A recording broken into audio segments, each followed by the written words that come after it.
Boundaries are extremely important and often not focused on. Creating boundaries ensures that you have the capacity to manage frustrations more successfully and with more ease. It's easy to say you have to have boundaries, but how do you do that?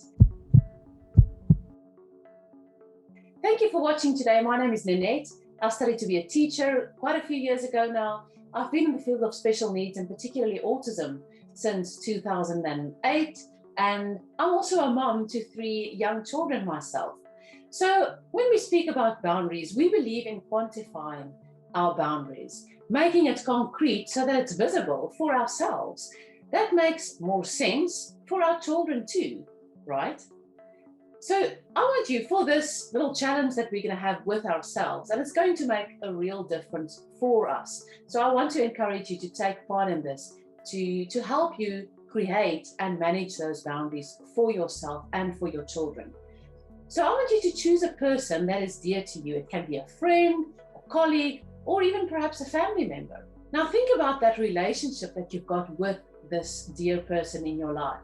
Do you sometimes feel that you give so much to this person that you don't have time to refuel your own energy levels perhaps?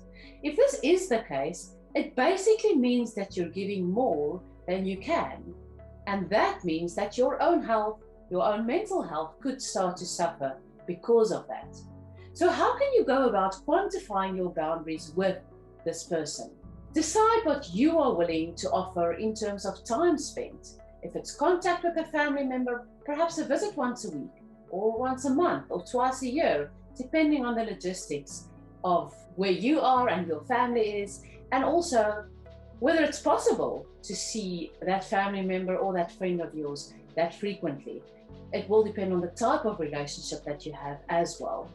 Think of the amount of time that you spend on phone calls and the frequency of these. Now, of course, perhaps it is a dear friend and you feel that having frequent conversations with that family member or friend also helps you to refuel your energy levels. If that's the case, then it is something that you want to do very frequently or more frequently. If not, if you feel that you're giving more than you can at the moment, it would be a good idea to just set aside the time for yourself. You don't have to discuss this with your friend or your family, but make sure that you are aware of the time spent and the energy that you are putting into the different relationships that you have. Now, and this may sound a little bit silly, but it really makes a big difference if we can keep things visual for ourselves as well. It's easier to stick to a visual table if you've got that. So I want you to go and create a boundary table now and try and stick with it as far as you can. Anything you do on top of the agreed amount of hours or times, and this agreed amount is it's just you. It's not between you and someone else. You agreed on those times for yourself. Try and stick with that, and anything on top of that is seen as a bonus and should only be done and should only happen when you are capable of doing that.